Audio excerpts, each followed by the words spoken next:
Merhaba, bugün ise arkası 5 motifli hırka anlatımı yapacağım. Motifli hırka anlatımı yapacağım.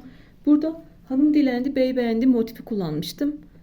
Şimdiki yapacağımız hırkada Afrika menekşesi motifi kullanacağım. Aradaki tek fark, ben bunu ip koparmadan birleştirdim. 5 sıra ördüm. 6. sırayı ip koparmadan birleştirdim. Burada da isterseniz iğne iplik yardımıyla, isterseniz de tığla birleştirebilirsiniz. Sizinle bir tane görsel paylaşacağım. Söğüt hırka yaptım. Aynı oradaki teknikle birleştireceğim. Sizinle bir tane şablon paylaşacağım. Orada yine eni 5 motifli bir hırka şablonu var. Siz boyunu istediğiniz gibi ayarlayabilirsiniz. Burada ben 6 sıralı yaptım. 4 de olabilirdi. 7 de 8 de 9 da olabilirdi. Bilek boyuna kadar da uzatabilirsiniz istediğiniz şekilde. Ama önemli olan motiflerimizin ölçüsü. Burada önemli olan beden ayarlama. Mesela siz 38-40 bedensiniz. 50 santimlik bir genişliğe ihtiyacınız var. Enimiz 5 motif olacağına göre bir motifiniz 10-11 santim olmalı. Yani bir tane motifiniz 10-11 santim olmalı. Benim buradaki motifim 11 santim mesela. Hangi motifi yapıyorsanız kendi bedeninize göre motifin ölçüsünü ayarlamanız gerekiyor. Mesela 52-54 bedensiniz. 70 santimlik bir genişliğe ihtiyacınız var. Onu 5'e böleceksiniz. Bir tane motifinizin 14 santim olması gerekiyor. Burada kol detayı önemli. Benim şöyle yaklaştırayım sesim uzaklaşmasın diye. Şimdi burada 3 tane motif kullanmışım. Kolda aynı şablonda paylaştığım gibi 13-13,5 santim motiflerde 3 tane motif yeterli oluyor. İkisini tam yerleştiriyorsunuz önde ve arkada. Bir tanesini burada yarım şekilde birleştiriyorsunuz. Yedirerek birleştiriyorsunuz. Ama şimdi benim burada 21-22 santim ulaşmam için benim motiflerim de 11 santim. Ben ne yapacağım? 2 tane motif kullanacağım. İkisini önde, ikisini arkada. Birleştirirken size göstereceğim zaten. Tekrarlıyorum, motifiniz 13-13,5 santim ya da 14 santim ise siz 1,5 yani 3 tane motifle kolu yapabilirsiniz. İkisini önde ve arkada yerleştirirsiniz. Bir tanesine yarım şekilde yerleştirirsiniz. Önde ve arkada 1,5 motifiniz görünmüş olur. Eğer 10-11 santim yapacaksanız motiflerinizi bedeninize göre, yani 38-40 bedenseniz ve 50 santime ulaşmak için 10 santimlik bir motif yapıyorsanız kollarınızı dörtlü yapmanız gerekiyor. 2 tane önde, 2 tane arkada. Yani ikisini de tam yerleştireceğiz. Hırka bizim zaten üzerimize çok yapışan bir şey değil. Tişört gibi, başka giysiler gibi.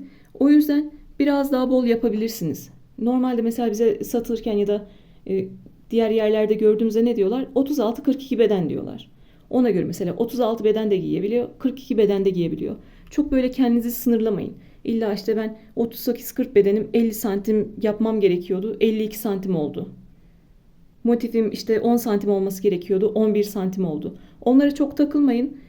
Ne kadar üstümüzde işte kilo aldığımızda da kullanabilelim. Böyle çok darda olmasın, bizi bunaltmasın kışın. O yüzden daha böyle bol salaşta çalışabilirsiniz. Ben buradaki Afrika menekşesi motifleriyle çalışacağım ama siz buradaki motifle yapmak istiyorsanız burada 5 sıralı şekilde örüp 6. sırada birleştiriyoruz ya. Siz 5 sıralı örün. Bakın 10 santim oldu mesela. Birleştirirken bir sıra daha büyüyeceğini onu hesaba katmanız gerekiyor. Siz 4. sırada 10 santime ulaştıysanız 5. sırada ip koparmadan birleştirebilirsiniz. Ya da böyle büyük beden istiyorsanız yine 5 sıra yapıp 6. sırada birleştirme yapabilirsiniz. Onu kendinize göre ayarlama yapabilirsiniz. Ben yapacak olanlar daha rahat anlayabilsin diye Instagram'da böyle parça parça birleştiriyorum. Şablondaki gibi birleştirmiyorum. Mesela 5'e 5 arkasını birleştiriyorum 25 tane motifi. Arka parça diye gösteriyorum. Fotoğrafını çekiyorum. Ön motifleri birleştiriyorum. Fotoğrafını çekiyorum ön motif diye. Sonra onları omuzda birleştiriyorum. Mesela en sonunda kolları birleştiriyorum. 3'e 3 kolları birleştiriyorum. Onu kare şekilde gösteriyorum. Sonra kolları birleştiriyorum. Siz şablondaki gibi bir bütün halinde de birleştirebilirsiniz. Ben burada motiflerimi hazırladım. Burada ip koparmadan birleştirme yapmayacağım. Tığla ya da iğne iplik yardımıyla dikebilirsiniz. Yeni başladıysanız benim gösterdiğim gibi yapmaya çalışın. Tığla yapmaya çalışın. Yapamıyorsanız karşılıklı trabzan tepelerini denk getirip iğne iplik yardımıyla da dikebilirsiniz. Motiflerin hepsini yaptım. Arkalarını temizledim. Bu motifin yapımı da YouTube kanalında mevcut. Benimle aynı motifte yapacaksanız oraya bakabilirsiniz nasıl yapıldığına. Sonra motiflerinizi hazırlarsınız ve hırkaya başlarsınız. Kolunu 4 motifli yaparsınız, 3 motifli yaparsınız. Ona göre motif sayısını artırırsınız. Boyunu kaç sıra yapacaksanız ona göre motif sayısını artırabilirsiniz.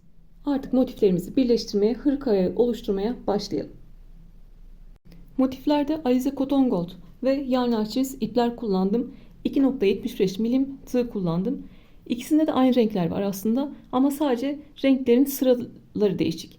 Birinde birinci sırada kullandım, birinde ikinci sırada kullandım gibi. Uyumlu olsun diye öyle yapmaya çalıştım. Tığ numarasını büyüterek ya da bir sıra daha trabzan sırası örerek motiflerinizi büyütebilirsiniz. Siyah renkle birleştirmeyi düzgün şekilde gösteremeyeceğim için kamerada farklı iki motif getirdim. Büstiyer için kullanacaktım bunları. Onlar da daha net görünecektir. Aynı teknik. İkisinde de son sırada trabzanla bitmişim. Aynı şekilde birleştireceğim. İkisinde de birleştirme tekniği değişmiyor. Yine 2.75 milim tığımı aldım. İki tane motifi, trabzanla biten iki motifi nasıl birleştiriyoruz göstereceğim. Öncelikle ipi aldım. Bir tane ilmek yaptım. Bir zincirle bir ilmek yaptım. Köşeden birleştirmeye başlıyorum. Buradaki motifte de, hırka yapacağımız motifte de köşelerde iki tane zincirimiz var. Burada gördüğünüz gibi trabzan ve zincir tepeleri var. V gibi görünen. Biz içteki kanatlarını alacağız. V gibi görünen tepelerin içteki kanatlarını alacağız. Karşılıklı iç kanatlarını alacağız. Buradaki birinci zinciri bıraktım. İkinciye geldim. Yani bu kenarın zincirine geldim. İç kanadından girdim. İlmeği aldım ve geçirdim. İpi tutuyorum. Karşıdan da buradaki birinci zinciri bıraktım. İkinci zincirin iç kanadına giriyorum. İpi aldım. İç kanattan kaydırdım. Burada bekleyen bir ilmeğim var. Ondan da kaydırıyorum. Aşağıdaki ipi bırakmayın. Sonra bir sonraki trabzan var. İlk yaptığımız trabzanın tepesi var. Onun da iç kanadına geliyorum. Karşıdaki trabzanın iç kanadına geliyorum.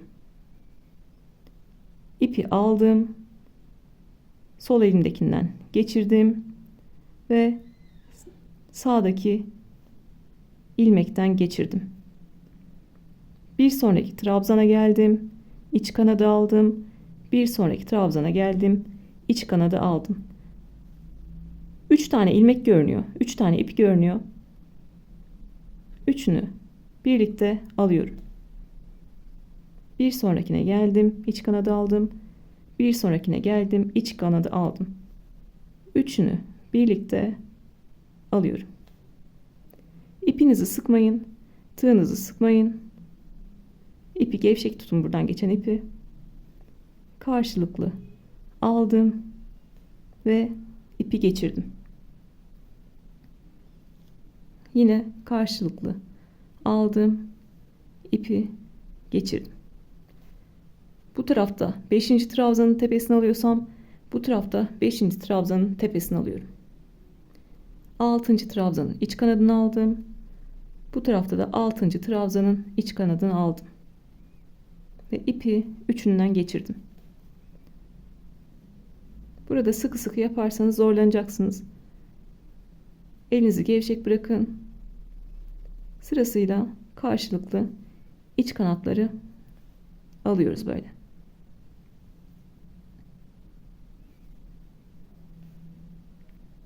Ben size detaylı anlatmak için böyle yavaş yavaş gösteriyorum.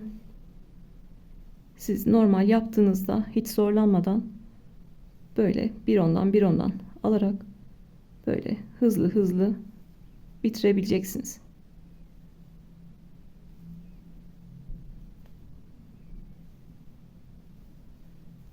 Gördüğünüz gibi Böyle bir görünüm oluyor. Zaten biz siyahla birleştireceğimiz için 2 tane motif siyahla birleşmiş ve bir bütün olarak görünmüş olacak. İstiyorsanız farklı bir renkte beyazla da birleştirebilirsiniz. Birkaç tane daha göstermek istiyorum.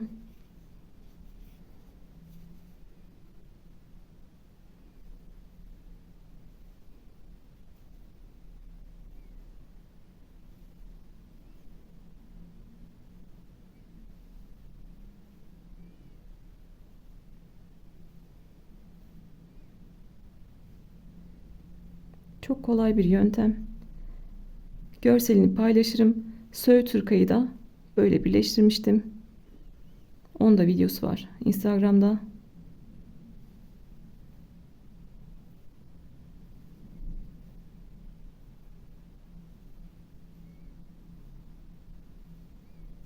Köşeye kadar gelelim.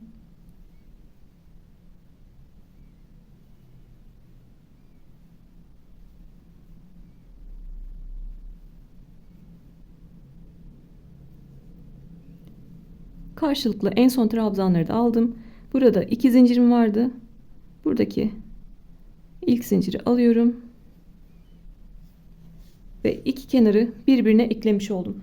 Buradaki ikinci zincirleri de alırsam buradaki kenara geçmiş olurum.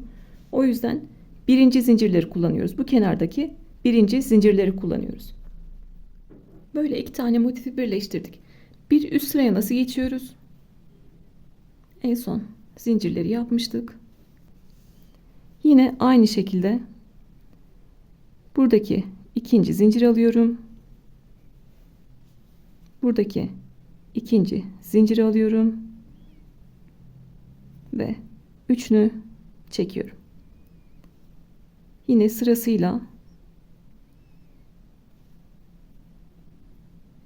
karşılıklı trabzanların iç kanatlarını alarak yukarıdaki iki motifi de birleştiriyorum.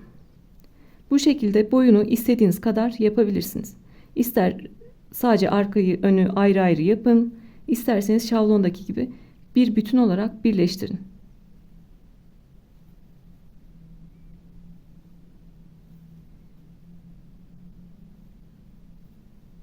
Ben en tepeye kadar çıkayım. Sonrasında yan şekilde nasıl birleştiriyoruz? Bir de onu göstereyim.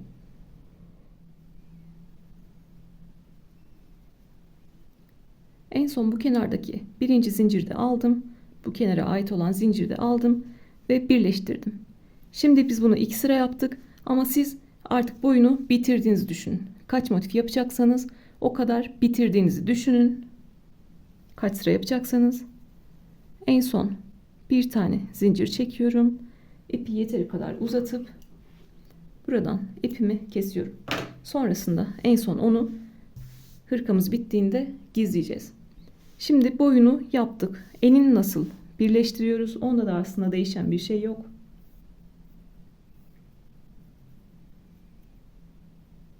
Yine ilmeğimi yaptım. Tığımdan çıkardım. Buradaki ilk zincirin iç kanadına girdim. İpimi aldım. İlmeğimi geçirdim. Burada ipi tutuyorum. Buradan da ilk zincirin iç kanadına girdim ve çektim. Yine sırasıyla trabzan tepelerini iç kanatlarını alarak birleştiriyorum. Aynı şeyleri göstermeyeyim. Şuraya gelene kadar, birleşim noktasına kadar birleştirip geliyorum. Burada da bir kenarı birleştirdim. En son zincirleri aldım. Tepelerini birleştirdim. İç kanatlarını. Bir sonraki motife geçeceğiz. Arada bir tane zincir çekiyorum ki kasma yapmasın. Bir sonraki motife geçerken arada bir tane zincir çekiyorum. Sonra yine buradaki ilk zincirin iç kanadını, buradaki ilk zincirin iç kanadını aldım ve karşılıklı kaydırarak birleştirdim. Sıra sonuna kadar birleştiriyorum.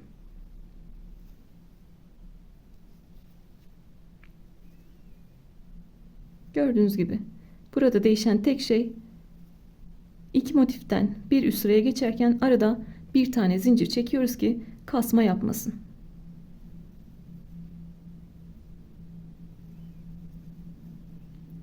Mozaik hırkayı da böyle birleştirmiştim. O bohem hırkayı da böyle birleştirmiştim. Güzel bir teknik. Böyle çok da şık duruyor. Yapamam derseniz, zorlarsa sizi bir bütün hırkada iğne iplik yardımıyla birleştirebilirsiniz. İsterseniz iç kanatları alın, isterseniz ikisini karşılıklı, ikisini birlikte alarak dikin. Nasıl istiyorsanız öyle dikebilirsiniz. Altıgen hırkada iğne iplik yardımıyla dikmiştim sırtı. Oradan da bakabilirsiniz.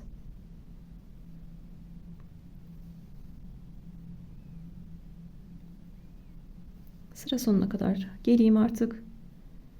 Normal orijinal hırkaya geçmek istiyorum artık.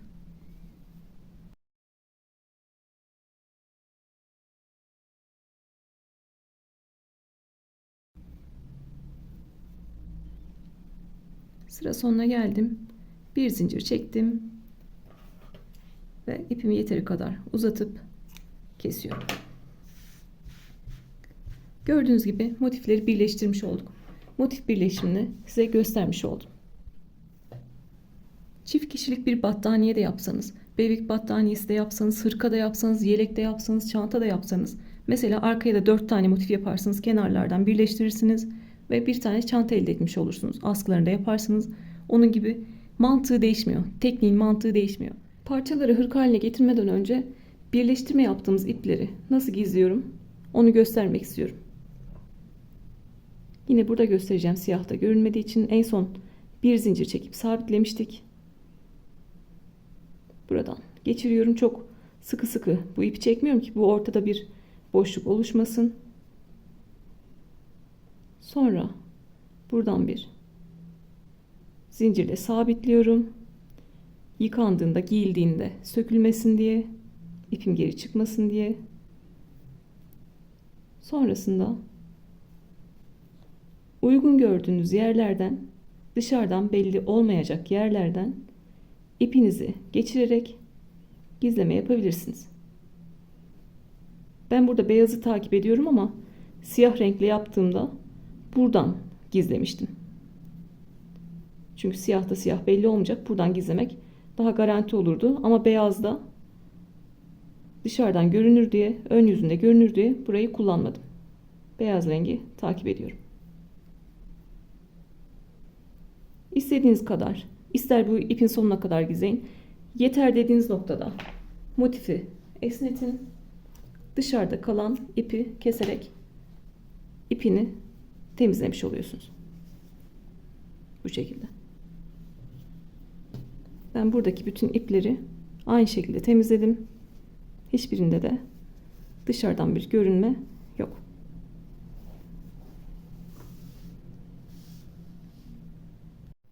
Siyah hırkadan sonraki projelerimiz söğüt hırka ve ayçiçeği hırka. Onların da şablonlarını bilgisayarda hazırlayacağım ve sizinle paylaşacağım. Aklınıza takılan yerleri sorabilirsiniz. Birleştirme ile ilgili genelde yorumlarda ya da Instagram'da cevaplamaya çalışıyorum. Zaten çok böyle gereksiz yorumlar istiyorum. Onlar eleştiri de olmuyor. Böyle sırf hakaret içerikli oluyor ya da böyle düşürmek amaçlı oluyor. O yüzden onlar haricinde diğer her şeye cevap veriyorum. Aklınıza takılan her şeyi sorabilirsiniz. Aslında hırkanın birleştirmesini şablondaki gibi bir bütün yapacaktım ama yeni başlayanlar anlayabilsin diye Instagram'daki gibi parça parça yapacağım. Ve onu size göstereceğim. Birleştikten sonra parçalarını göstereceğim. Dediğim gibi benim motiflerim az olduğu için boyuna 4 tane motif yetti. Eni ama yine 5 motifli. Zaten arkası 5 motif olan hırkayı anlatıyorum size. Arkasını 5 motifli yaptım. Benim 2 farklı renk olduğu için böyle kombinlemek istedim. Siz tek çeşitte yapabilirsiniz. Tek bir motifte yapabilirsiniz. Tek renkte yapabilirsiniz. Arkasını ayarlıyoruz. Benim boyu 4, eni 5 motif. Siz boyunu istediğiniz kadar uzatabilirsiniz. Ne yapacağım? Buradaki yaptığım gibi önce boyuna birleştiriyoruz. Sonra enine birleştiriyoruz. Ben bunu bir bütün halinde 20 motifi birleştirip geliyorum. Sırt motiflerini bitirdim. boydan hepsini birleştirdim. Benim motiflerim 10, 10,5, 11 santimdi. Böyle değişiyor motiften motife. Elimizin çünkü sıkılığı, gevşekliği motiften motife bile değişiyor. Eni 53 santim oldu. Yani 36, 38, 40 bedende giyebilir. Şimdi artık böyle yatay birleştirmeye başlayacağım ve sırt motifim hazır olmuş olacak. Sonra bu ön parçaları birleştireceğim. Önce boyuna dikine birleştiriyorum. Sonra enine birleştiriyorum. İki tarafı da aynı şekilde yapıyorum. Sırt motiflerini birleştirdim. Boyu 4, eni 5, 20 tane motifi birleştirdim. Sonra ön parçaları birleştirdim. Eni 2, boyu 4. Siz boyunu istediğiniz gibi yapacaksınız. Ben kendim hırkama göre anlatıyorum. Sonra kollara geldiniz. Neydi benim motifim 10-11 santim olduğu için 4 tane motif kullanıyorum. 2 tanesi öndeki motiflere denk gelecek omzumda. 2 tanesi de sırttakine denk gelecek. Eğer siz 13 santim yaptıysanız, 13-13,5 santim yaptıysanız şurayı yapmıyorsunuz. Siz 3 tane yapıyorsunuz. Kalan bir motifi diğer motife yarım şeklinde yedirip öyle birleştiriyorsunuz. Belini aynı ölçülerde yaptıysanız boyunu 4 tane yapmanız gerekiyor. 2 tane de böyle kol motifi hazırladık. Kol parçası hazırladık. Ve aslında hırkamızın bütün parçaları bitmiş oldu.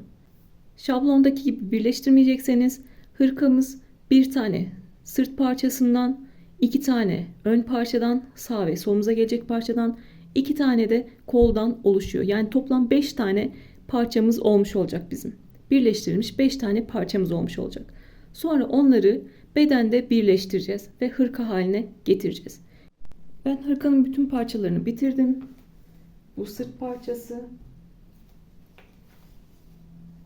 Bunlar ön parçalar. Omuzda birleşecekler. Bunlar da kol için. Ben 4'lü çalıştım. 10 santim kadar olduğu için. Motiflerim. Bunlar da böyle kollara gelecek. Ben evdeki ipleri kullandım. Boyu 4 motifli oldu. Elimde daha fazla ip olsaydı enine 9 tane daha motif yapıp 5 sıralı yapabilirdim. Ya da siz kendiniz ne kadar istiyorsanız o kadar yapabilirsiniz. Bilek boyuna kadar bile sırasını uzatabilirsiniz. Motiflerim 10-10,5 santim. Bazıları 11 santim elimin o anki sıkılığına, gevşekliğine göre. Eni toplam 53 santim oldu. Ertesi günden devam ediyorum hırkanın yapımına. Gördüğünüz gibi 5 tane parçayı hazırlamış oldum. Bir tane sırt parçası, 2 tane ön parça ve 2 tane kollar. Buradan sonraki işlemimiz de yine aynı buradaki gibi, buradaki teknikteki gibi birleştirme. Parçaları nasıl birleştirdiysek aynı yöntemle bütün parçaları birbirine ekleyeceğiz. Öncelikle omuz motiflerini birbirine ekliyoruz. 2 motifi arka 2 motife ekleyeceğiz birbirine. 2 parçada da omuzları birleştirdik. Sonra burada alttaki 2 motifi karşılıklı alttaki ve üstteki 2 motifi birbirine ekliyoruz. Üstteki 2 tanesini eklemiyoruz çünkü orası bizim kol boşluğumuz. Oraya bizim kollarımız gelecek. Kol boşluğumuz oluşmuş olacak. Bu tarafta da aynı işlemi yapıyoruz. Omuzu birleştirdik. Buradaki 2 motifi karşılıklı birbirine ekledik. Kol boşluğumuzu orada oluşturduk. Ve yine 2 motifi ön yüzde, 2 motifi sırtımızda birleştiriyoruz. Parçaları hırka haline getirmeden önce birleştirme yaptığımız ipleri nasıl gizliyorum onu göstermek istiyorum. Yine burada göstereceğim, siyahta görünmediği için en son bir zincir çekip sabitlemiştik. Buradan geçiriyorum. Çok sıkı sıkı bu ipi çekmiyorum ki bu ortada bir boşluk oluşmasın. Sonra buradan bir zincirle sabitliyorum. Yıkandığında, giyildiğinde sökülmesin diye, ipim geri çıkmasın diye. Sonrasında uygun gördüğünüz yerlerden, dışarıdan belli olmayacak yerlerden ipinizi geçirerek gizleme yapabilirsiniz. Ben burada beyazı takip ediyorum ama siyah renkle yaptığımda buradan gizlemiştim. Çünkü siyahta siyah belli olmayacak. Buradan gizlemek daha garanti olurdu. Ama beyazda dışarıdan görünür diye, ön yüzünde görünür diye burayı kullanmadım. Beyaz rengi takip ediyorum. İstediğiniz kadar, ister bu ipin sonuna kadar gizleyin. Yeter dediğiniz noktada motifi esnetin. Dışarıda kalan ipi keserek ipini temizlemiş oluyorsunuz. Bu şekilde. Ben buradaki bütün ipleri aynı şekilde temizledim. Hiçbirinde de dışarıdan bir görünme yok. Sırt parçamın tersini döndürdüm.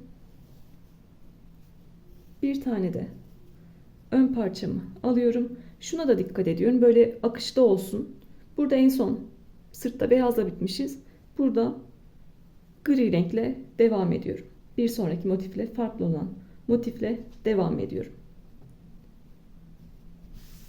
Şimdi ben aynı buradaki teknikle buradan başlayarak karşılıklı trabzan tepelerin iç kanatlarını alarak iki motifi birbirine ekleyeceğim. Bu arada söğüt motifi anlatımını yapmıştım. O motifi açık renkle yapıp yine size aynı şekilde bu teknikle anlatımını yapacağım. Onu da bekleyenler var. Bugün yine mesaj gelmişti. Bundan sonraki sıra onda. Söğüt motiflerimi hazırlayacağım ve aynı teknikle söğüt bir hırka yapacağız. İlmeğimi yaptım. Zincirden iç kanadından geçirdim. Ve karşılıklı şekilde birleştirmeye başlıyorum.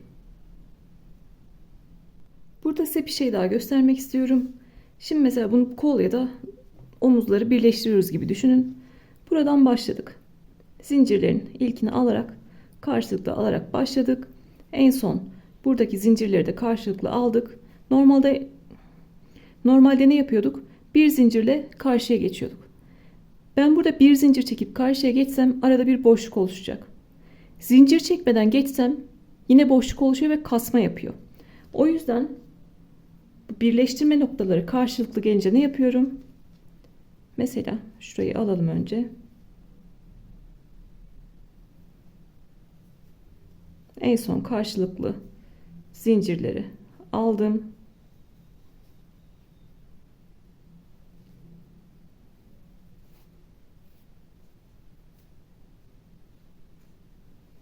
Ve birleştirme noktasına geldim.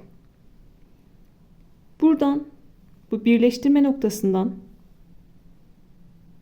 bir tane ipimi alıyorum. Bu taraftan da bir tane ipimi alıyorum.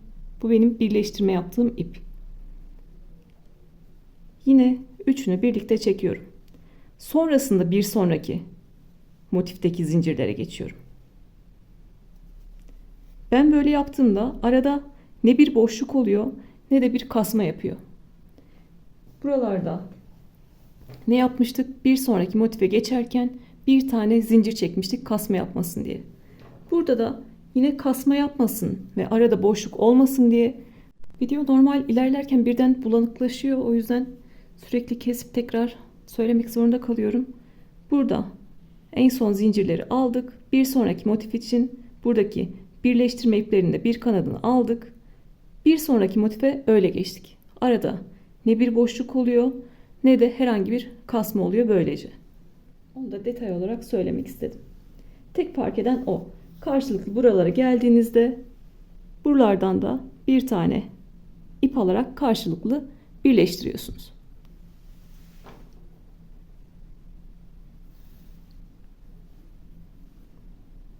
İkinci motifin de yarısındayım.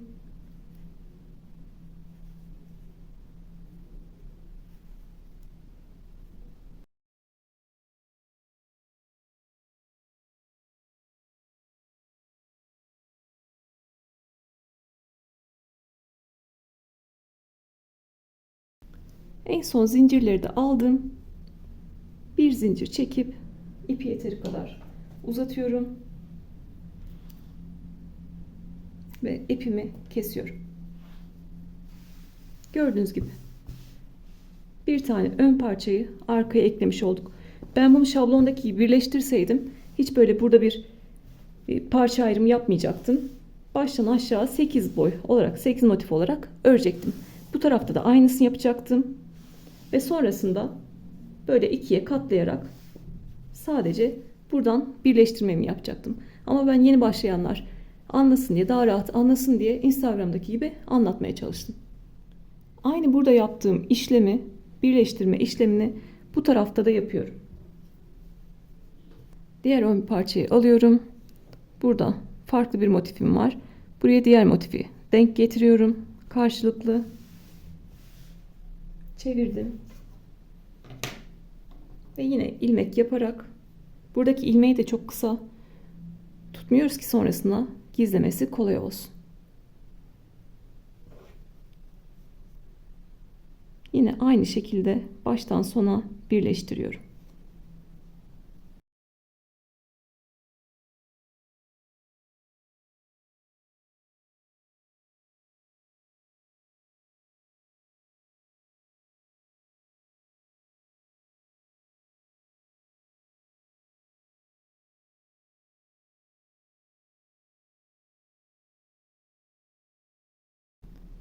En son zincirleri de karşılıklı aldım, iç kanatlarını ve ipimi kesiyorum.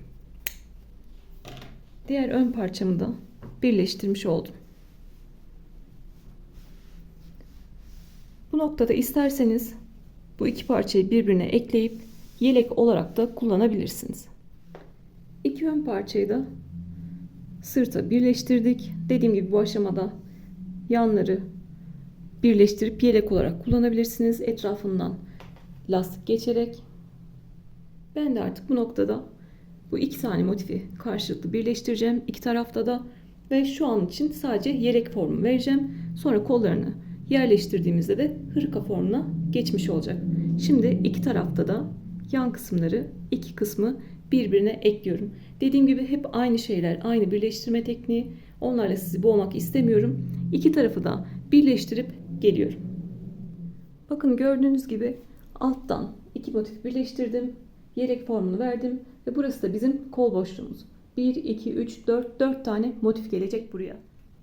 Önden görünüşü de bu şekilde. Şu an sadece yelek formunda. Biz artık kollarımızı ekleyeceğiz ve ondan sonrasında lastik kısmımızı geçip hırkamızı bitireceğiz. Yelek formunu vermiştik. Artık kolumu böyle bu şekilde açtım. İki motifi buraya gelecek, iki motifi arkaya gelecek. Birleştirme tekniğinde yine değişen bir şey yok. Aynı şekilde o açık renkte gösterdiğim gibi iç kanatları alarak kolları da birleştiriyorum.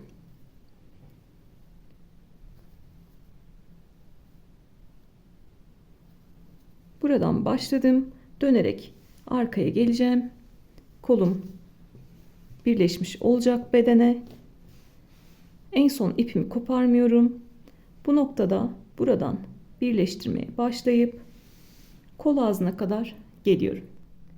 Buradan başlayarak dolanarak buraya kadar geldim. Koltuk altına kadar geldim. Artık koltuk altından kol ağzına kadar aynı şekilde birleştiriyorum.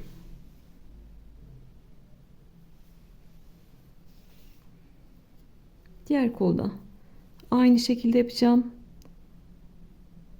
Bu birleştirmelerden sonra, kollardan sonra sadece lastik kısmımız kalacak. Onu da siyah renk olduğu için lastiği açık renkli ördüğüm hırkalardan oluşturduğum videolardan size anlatacağım. Altıgen hırkadan, önlük süveterden lastik yapımına bakabilirsiniz. Onlara bir bölüm olarak lastik örmeyi ayırmıştım. Lastik örmede de teknik olarak değişik hiçbir şey yok. Siyah da olsa, açık renk de olsa aynı tekniği kullanacağız.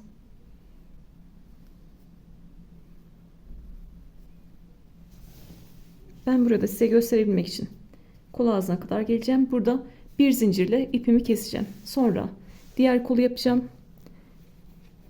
Parçalar bütün bir şekilde size en son göstereceğim. İki kolu da ekledim. Artık hırkamızın birleştirme işlemi bitti. 5 tane parçamız vardı. Hepsini de birleştirdik. Şimdi sıra artık hırkanın lastik bölümünü yapmakta. Dediğim gibi siyah da yine belli olmayacak. Ben size açık renkte hırkanın lastiği nasıl yapılıyor ya da diğer örgülerde de yapabilirsiniz. Lastik nasıl yapılıyor onu anlatacağım. Öncelikle lastik yapabilmemiz için düz bir zemine ihtiyacımız var. Öncelikle bir bütün bedenden, etekten başlayarak yakadan geçerek bir bütün bedenden bir sıra ikili trabzan geçiyoruz. Ki bütün yüzeyler düzelsin. Burada gördüğümüz o eğrilikler düzelsin. Sonrasında lastik örmeye geçeceğiz. Ben trabzan örmeye hırkalarda da süveterlerde de arka kısımdan başlıyorum ki bitişim başlangıcım arkada olsun. Buradan trabzan yapmaya başlıyorum. Böyle geliyorum. Yukarı doğru çıkıp ense kısmından da trabzanlar çıkarıyorum. Yine devam ediyorum. Eteği de örüp arkada en son trabzan sıramı bitiriyorum. Başladığım yerde bitiriyorum. Biliyorsunuz bu köşelerde 2 tane zincirimiz vardı. O köşelere düzgün bir yuvarlak yani güzel bir kavis elde edebilmek için 3 tane ikili trabzan yapıyorum. Bu noktalara 3 tane ikili trabzan yapıyorum. Gördüğünüz gibi burada da düzgün bir zemin yok. İpimi aldım. İlmeğimi yaptım. Tığın başına bir kere doluyorum. Buradaki 2 tane zincirim var. İkinciye geldim. Bir tane ikili trabzan yaptım. Bir sonraki trabzana geldim. İlk trabzana geldim. Bir tane ikili trabzan yaptım. Trabzan tepelerine sırasıyla trabzan yapıyoruz.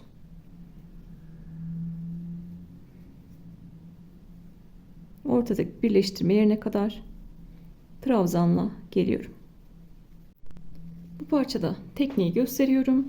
Kendi örgümüzde de hırkamızda da onu uyguluyorum. Bu benim tekniği gösterdiğim parça. Şimdi birleştirme yerine geldik. Birleştirme yerinde en son kaydırma yaptığım V gibi yer var gördüğünüz gibi. Ona geldim, ortasına giriyorum. Ve bir tane trabzan yapıyorum. Sonrasında yine trabzan üzerine trabzan yaparak devam ediyorum. Birleştirme yerine geldiğimde bir tane de birleştirme noktasına trabzan yapıyorum. Böylece dediğim eşitliği sağlamış oluyorum. Gördüğünüz gibi. Yine sıra sonuna kadar geliyorum. Sıra sonuna kadar geldim. Burada da hırkamızın bedeninden geçiyoruz. Gösterdiğim gibi arka kısımdan başladım. Eteği bitirdim. Yukarı doğru çıktım. Ensemden de trabzanları geçtim. Diğer ön parçadan da aşağıya indim. Eteğimi yaptım. Arka kısımda trabzan noktamı bitirdim. Trabzan sırası bizim yüzeyi eşitleme sıramızdı. Artık lastiğe geçiyoruz. Lastik için 3 tane zincir çekiyorum. Bakın bu gösterdiğim teknik bütün örgülerde geçerli. Sırf bu örgüde değil. Önlük süveterde de altıgen hırkada da aynısını yapmıştım zaten. Döndürdüm. Trabzanları bir önden bir arkadan alıyorum. Trabzanları bir önden bir arkadan alıyorum. Yani tığın başına doladım. Buradaki trabzanı önden alıyorum. Yani trabzan tığımın önünde. Böyle arkadan girdim. Trabzan tığın önünde kaldı. İpi aldım. Tığın üzerinde 3 ilmek var. Yine ikili trabzan yapıyorum. Bir tanesini önden almış oldum. Tığın başına doladım. Bir tanesini arkadan alacağım. Yani tığla arkaya geldim. Buradaki trabzanı böyle aldım.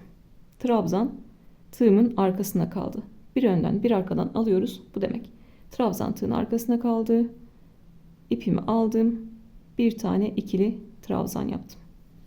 Tığın başına doladım. Önden trabzan yapacağım. Girdim arkadan.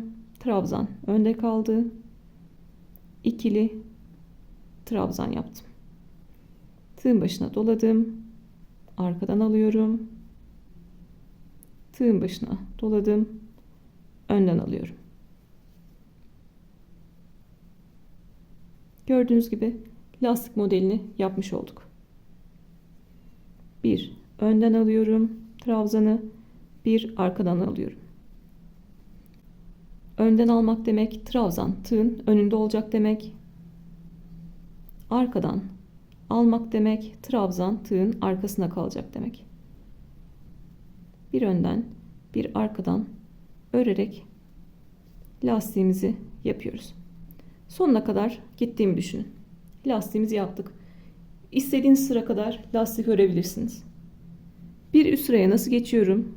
1, 2, 3 tane zincirimi çektim ve döndüm. Arkada gördüğüm trabzanı yine arkadan alıyorum.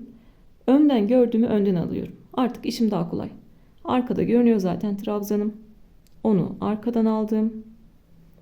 Önde görünen trabzanımı da önden aldım.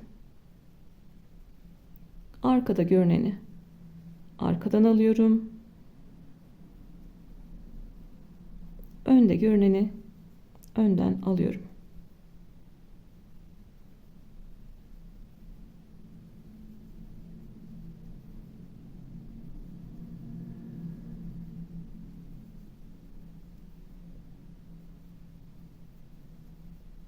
Sıra sonuna kadar geleyim. En sonda da buradaki boşluğa girdim. Trabzanımı yaptım. Ya da buradaki 3. zincire de batabilirsiniz tabii ki. Gördüğünüz gibi lastiğimiz oluşmuş oldu. Kolda da aynı lastiği yapacağız. Ama orada daraltma yapabilirim. Belki kolum geniş gelirse onu da gösteririm size. Daraltmayı nasıl yaptığımı. Gördüğünüz gibi lastiğimiz oluşmuş oldu.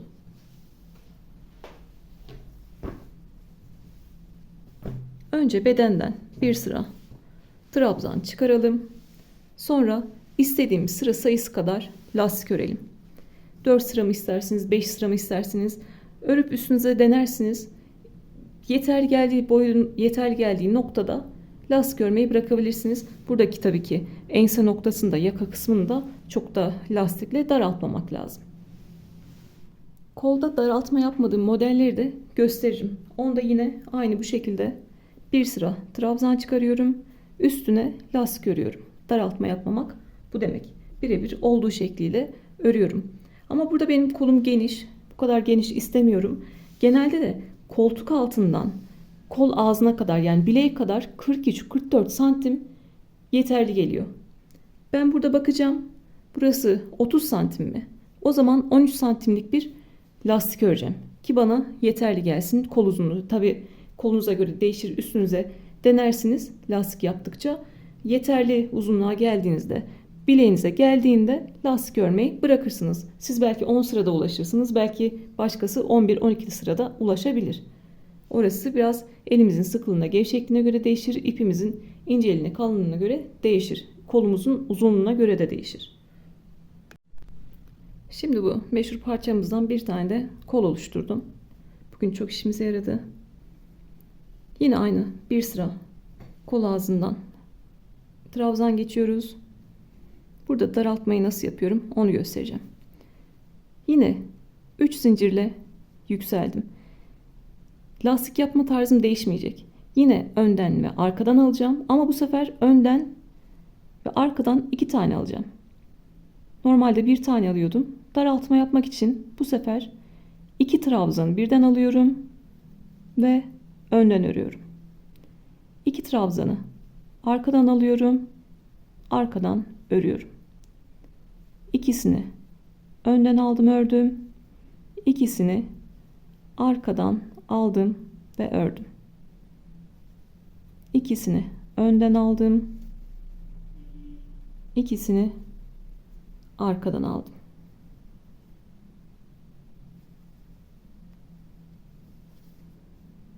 Dediğim gibi daraltma yaptıklarımın da kollarını size gösteririm. Zaten Instagram'da yaptıklarımda hepsinde videolarda göstermeye çalıştım. Yeni taşındığımız için çok fazla ipim yoktu. O yüzden siyahla yaptım. Siyahla da hırkamı göstermek zorunda kaldım size. 2 tane önden aldım. 2 tane arkadan aldım. Gördüğünüz gibi kol ağzımızı daraltmış olduk. Buraya kadar geliyorum. 2 tane önden 2 tane arkadan alarak sıra sonuna kadar geliyorum. Yine buradaki 3 zinciri birleştiriyorum. Hatta yapayım da geleyim onu. Bir dakika. Sıra sonuna kadar geleyim, size tekrar orasını göstereyim.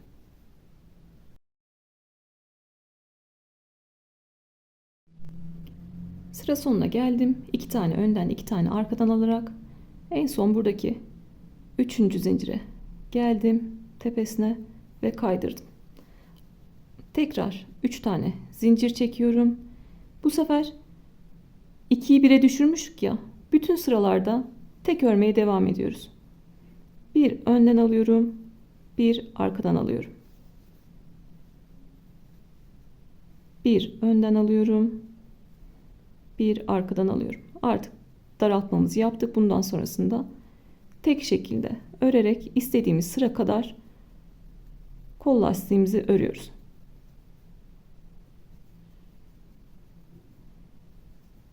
Bir önden aldım, bir arkadan aldım. Gördüğünüz gibi kolumuz daralmış oldu. Ne kadar büyüktü, kolumuzu daraltmış olduk. Dediğim gibi bir sıra trabzan geçeceğim. Aynı burada gösterdiğim gibi 2 tane önden alacağım, 2 tane arkadan alacağım ve daraltmamı yapacağım. Ondan sonra istediğim sıra kadar bir önden bir arkadan alarak yine örmeye devam edeceğim. Ta ki benim bileğimin boyuna gelene kadar. Sonrasında ipimizi koparıyoruz ve artık en son kalan iplerimizi de gizleyip hırkamızı bitiriyoruz. Bakın burada size Instagram'da anlatımını yaptığım, birebir anlatımını yaptığım altıgen hırka var. Orada da bir sıra ikili trabzan geçtim. Üzerine böyle lastik ördüm. İstediğiniz sıra sayısı kadar lastik örebilirsiniz. Kolda herhangi bir daraltma yapmadım. Bir sıra ikili trabzan yaptım. Üzerine bir önden bir arkadan alarak lastik ördüm. Daraltmadan böyle yapabilirsiniz. Gördüğünüz gibi lastik değişmiyor. Burada da yine size anlatımını yaptığım önlük süveter var. Burada da aynı. Bir sıra trabzan geçtim. Üzerine lastik ördüm. Değişen hiçbir şey yok. Mantığı aynı o küçük parçada anlattığım gibi. Burada başka bir altıgen hırkam var. Batik bir iple örmüştüm. Burada da kolunu daraltarak yaptım. İster böyle kolunu daraltarak yaparsınız, ister normal kullanabilirsiniz. Şimdi size şablonda gösterdiğim hırka gibi, aynı benim size anlattığım hırka gibi olan hırkamı tekrar göstermek istiyorum.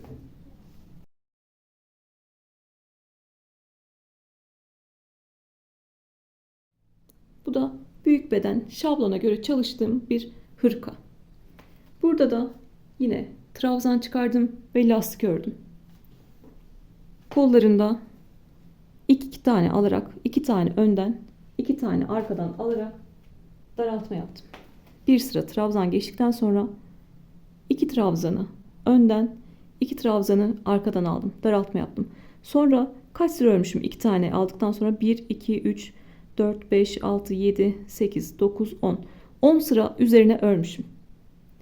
Yani bu kadar lastik örmüşüm. Siz kendi bilek boyunuza gelene kadar lastik boyunu uzatabilirsiniz. Ben hırkalının kollarını daraltma yaparak yaptım, ikisini de size anlattığım gibi. Araya hafta sonu girdi, çocukların okulları girdi ve ben de ip siparişi vermiştim. Size anlatacağım söğüt hırka ve ayçiçeği hırka için böyle iplerimi sipariş etmiştim. O arada eksik olan bu ipimi de sipariş ettim. Burada boyun 4 motifli yapmıştım ipim yetmediği için. Şimdi ipimi de aldım.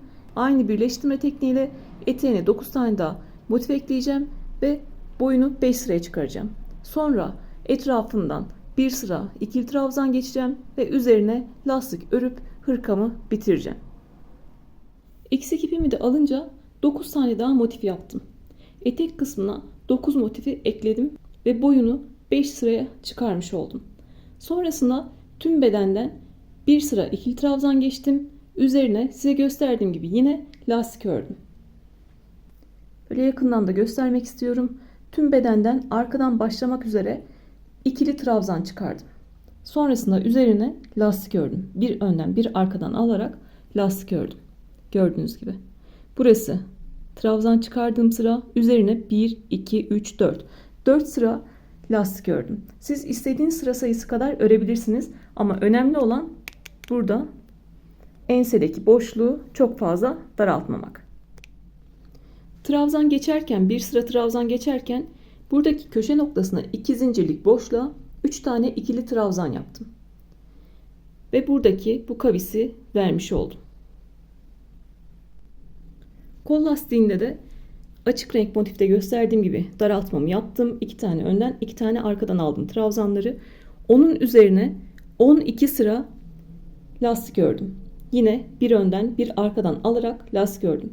Daraltmamızı sadece bir sırada yapıyoruz. Trabzandan sonra 2 önden 2 arkadan alıyoruz. Onun üzerine istediğiniz sayı kadar, sıra kadar bir önden bir arkadan alarak devam ediyoruz. Ben burada daraltmadan sonra 12 sıra lastik ördüm. Ağız kısmı düzgün dursun diye, böyle giydiğimizde yayvan görünmesin diye bir sırada sık iğne geçtim. Orayı toparlaması için. Hırkanızı bu şekilde bitirdiniz ama boyu hoşunuza gitmedi. Uzatmak istiyorsunuz. Ya da benim gibi ipiniz yeterli gelmedi. Sonradan ip aldınız. Boyunu uzatmak istiyorsunuz. Lastik kısmını söküyorsunuz. Öndeki ikili trabzanı da söküyorsunuz. Eteğine 9 motif ekliyorsunuz. Bir sıra daha çoğaltmak istiyorsanız. Bir sıra daha fazla yapmak istiyorsanız yine 9 motif örüp eteğine ekliyorsunuz. İstediğiniz sıra sayısı kadar 9 motif örüp eteğine ekleyebilirsiniz. Sonrasında yeter dediğiniz noktada, tamam dediğiniz noktada yine bedenden ikili trabzan geçiyorsunuz. Onun üzerine lastik örüyorsunuz istediğiniz kadar. Ve bitiriyorsunuz. Kollara hiç dokunmuyorsunuz boy uzatmada. Kollarla işimiz yok zaten. Etek kısmından boy uzatmasını yapıyorsunuz. Siz de arka tarafta başlayıp arka tarafta bitirmeye özen gösterin. Benim elimde bu ipler vardı. Bununla başladım ben hırkayı anlatmaya. Ama sonrasında söğüt hırka yapacağız. Dediğim gibi ben motifleri hazırlamaya başladım. Bu motifin anlatımı da kanalımda mevcut zaten. Yine aynı parça parça yapacağım ve size anlatacağım. Bu sefer açık renk yaptığım için sırtta yeteri kadar anlatacağım. Mantığı oturana kadar anlatacağım. Sonrasında siz istediğiniz örgülerde kullanabilirsiniz. İster battaniye yapın, ister hırka yapın, ister yelek yapın. İstediğiniz örgülerde artık bu tekniği kullanabilirsiniz. Söğüt hırkadaki tek fark, arkasını dörtlü yapacağım. Omza motif nasıl eklenir? Bu motiflerim benim 13 santim. Kollarını üçlü yapacağım. Bir tane motif nasıl yedirilerek eklenir onu göstereceğim kolda. Onu daha farklı çalışacağım. O yüzden şablonu da farklı olacak. Bilgisayarda hazırlayıp sizinle şablonunu paylaşacağım. Manken 38 beden. Gördüğünüz gibi üst üste katlayarak da giydirebiliyorum. Yani 36, 38, 40 beden giyebilir. Ölçüsü, genişliği zaten 53 santim olmuştu. 36, 38, 40 bedene uygun bir hırka oldu.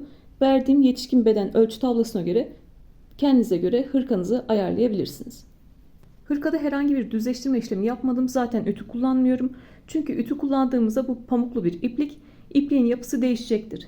Hırkanız incelecektir. O yüzden ütüyü değdirmiyoruz. Uzaktan buhar verebilirsiniz. Benim gibi minder altına koyabilirsiniz ya da halı altına da koyabilirsiniz. O şekilde düzleştirme yapabilirsiniz. Böyle o zaman eteğindeki dalgalanmalar, lastik kısmındaki dalgalanmalar, bu birleştirme kısmındaki sert görünümler hepsi gidecek, kaybolacak. Daha düzgün bir hal alacak. Şu an ben sizle düzleştirmemiş, böyle minder altına koyulmamış halini paylaştım. Dediğim gibi lütfen ütü değdirmeyin. Elimden geldiğince anlatmaya çalıştım. Aklınıza takılan yerleri sorabilirsiniz. Bir sonraki videoda söğüt hırkada görüşmek üzere. Kendinize iyi bakın.